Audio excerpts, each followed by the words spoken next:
Nomor 5 yang coba sedikit Kang Rasid sampaikan, nomor 5 adalah ketika itu dia menyampaikan likia mahuma. Ketika orang tua berdiri, anak ikut berdiri. Katakan orang tua mau selesai dalam satu majelis atau dalam cengkrama, dia berdiri, anak juga ikut berdiri. Itu tanda hormat kepada kedua orang tua. Itulah salah satu tata krama etika ketika Imam Al-Ghazali mencoba menerjemahkan etika anak kepada orang tua. Selanjutnya punten Bunda Yana pemirsa Damai Usahaku TV yang dirahmati Allah Subhanahu wa taala. Jadi akhlak itu menjadi penting karena dia adalah visi misi utama Kangjeng Nabi Muhammad SAW untuk menjadikan alam jagat ini rahmatan lil alamin. Bahkan punten Kangjeng Nabi Muhammad SAW juga tidak hanya berakhlak kepada orang tua, dia berakhlak kepada hewan dan tumbuhan. Jelas-jelas orang tua adalah manusia, menjadi wasilah kita hadir di muka bumi berkat kedua orang tua. Maka oleh karena itu sebagai contoh bagaimana Nabi Muhammad SAW memberikan akhlak contoh kepada kita, kalau engkau mau memetik buah, tunggu sampai buah itu matang. Jangan sampai masih mentah baru dipetik, jangan, engkau tidak berakhlak kepada pohon itu. Bahkan ke hewan, kalau ada lubang di samping pohon, di bawah pohon, itu lubang semut jangan engkau dipipisin di situnya. Ada semut mungkin sedang seminar, sedang musyawarah, itu semut. Jadi harus berakhlak ke semua orang, ke semua makhluk. Karena itulah bukti bahwa ketika akhlak itu tampak di permukaan bumi ini, maka dia menjadi begitu hebat sekali. Ada sedikit kisah akhlak itu berefek kepada kehidupan kita. Punten sekali, ada sebuah dialog, sebuah dialog antara Presiden Insinyur Soekarno dengan Profesor Dr. Kadirun Yahya. Dua-duanya adalah ilmu eksak. Profesor Dr. Kadirun Yahya, dia salah pakar fisika dan pakar metafisika. Tapi dia mutasawif, dia Thariqah Qadiriyah Naqsabandiyah. Tetapi di sisi lain Presiden pertama kita Insinyur Soekarno juga eksak, tamatan ITB, Insinyur Soekarno. Terjadilah sebuah dialog. Dialog itu menyatakan begini, wahai profesor, jabatan mana yang paling tinggi di dunia dan akhirat? Jenderalkah, presidenkah, atau surgakah? Kemudian dia jawab, Pak Presiden, jabatan tertinggi adalah surga. Great, wahai profesor.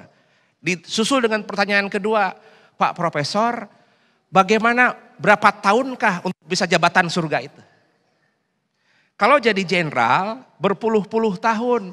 Sekolah SD, SMP, SMA, pangkat tamtama, letnan jenderal, kemudian jenderal, itu puluhan tahun mendapat posisi itu.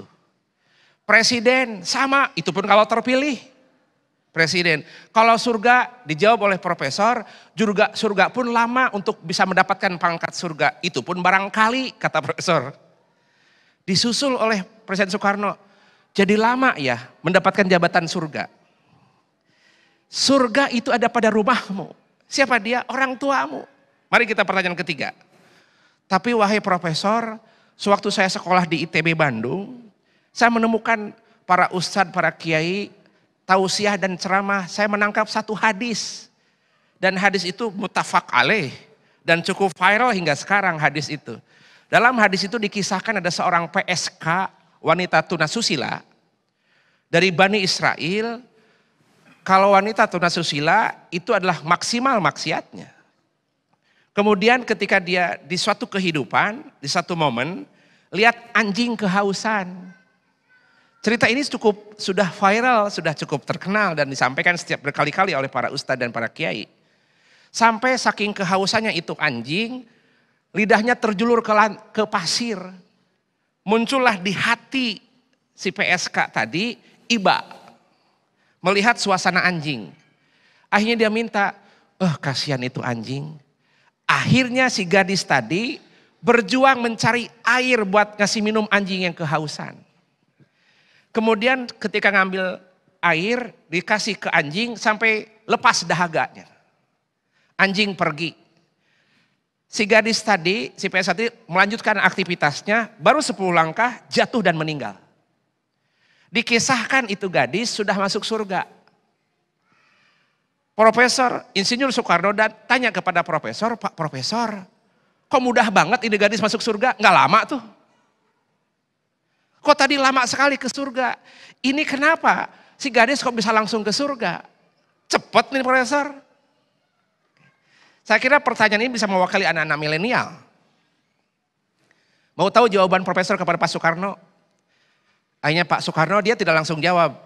Izin Pak Soekarno, bolehkah saya minta kertas? Siap, kertas dan pulpen. Kebetulan Pak Soekarno adalah orang eksak. Dr. Kadir Yahya juga orang eksak. Coba ditulis 1 tambah 1, 2. 2 kali 2, 4. Betul Profesor. 4 kali 4, 16. Betul Profesor. 4 kali tak terhingga, tak terhingga. Sekarang pertanyaannya, dosa kali tak terhingga, tak terhingga.